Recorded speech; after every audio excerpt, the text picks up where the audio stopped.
Very much, Chairman Sussman and Ranking Member Braley, and members of the subcommittee for inviting me to testify here today on H.R. 5747, the Military Family Home Protection Act. For the past several years, and particularly as Ranking Member of the House Oversight Committee, it has been my #1 priority to help millions of American families who have been trying to protect their homes against foreclosure during the economic crisis that has gripped our nation.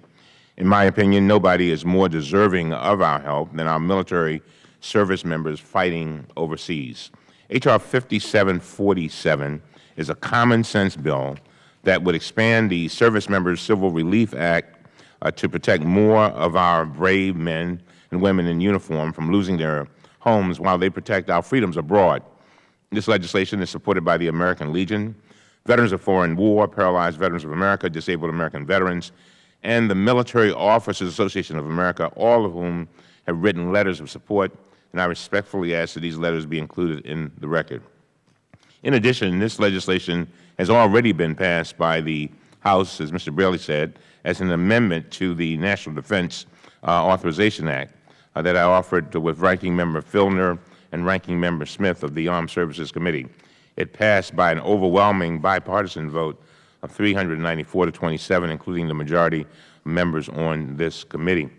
Here's what the legislation would do. First, under current law, some home foreclosure protections for service members are set to expire at the end of the year. And so, Mr. Braley, when you talk about urgency of the moment, this is rather urgent.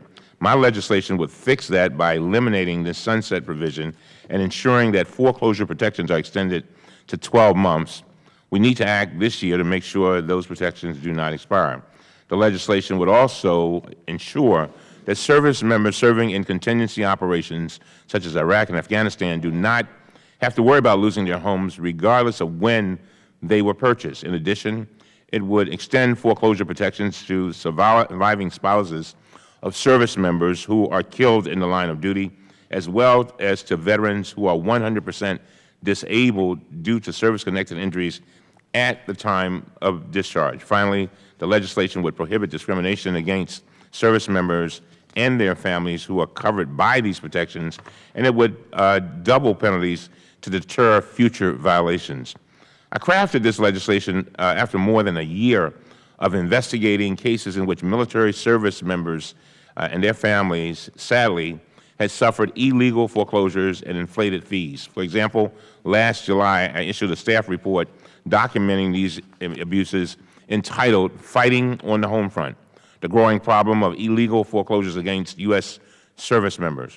I asked that this report be included in the record. In addition, Senator Jay Rockefeller, the Chairman of the Senate Commerce Committee, joined me in co-hosting a congressional forum on this topic with a number of officials, including Holly Petraeus, the Director of the Office of Service Member Affairs at the Consumer Financial Protection Bureau, who appeared alongside service members and others to provide recommendations.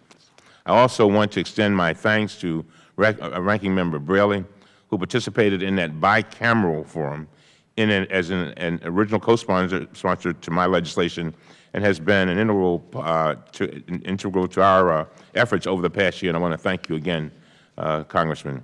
The results of our investigation demonstrate the clear need for these improvements to the SACRA. Nobody fighting abroad to protect our country should also have to fight here at home just to keep a home and a roof over the heads of their loved ones.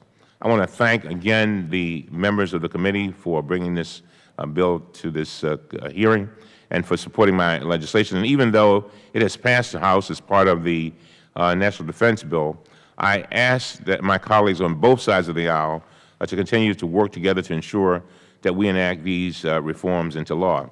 And I understand that DOD has some concerns and has some amendments. We've reviewed those amendments, and I have no problem with it. Of course, I leave it up to this committee. You are the experts, and I would hope that we would not allow any changes like that, concerns on DOD's part, to stop this legislation. I think that the aim is so very, very important and very vital. And I think you, Mr. Chairman, and you, Ranking Member, have made it very clear that our veterans deserve the very, very best that we can give. And again, we want to keep a roof over their heads. And with that, I yield back.